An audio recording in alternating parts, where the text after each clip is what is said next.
Hi guys, my name is Vinay Kumar. I am from Boomi support.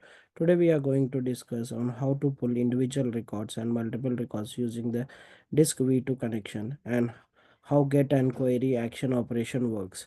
So I've created two processes, one with the disk get action operation and another with the disk query operation. This is the disk query operation. This is the disk query operation. So I'm going to test this particular process.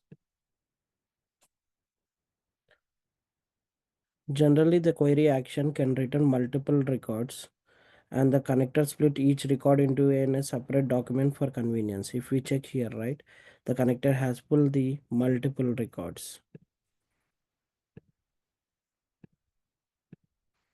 And now I'll be testing the disk get action operation.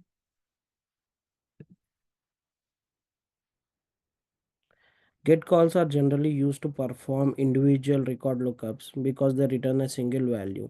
So we need to pass a record ID or something so that it returns the particular record. If we check here, right, it returned only a single value.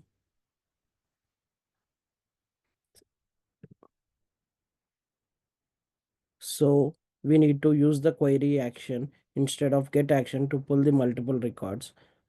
We and for pulling in a single record or individual record, we need to use the get action operation. Thanks for watching the video, guys.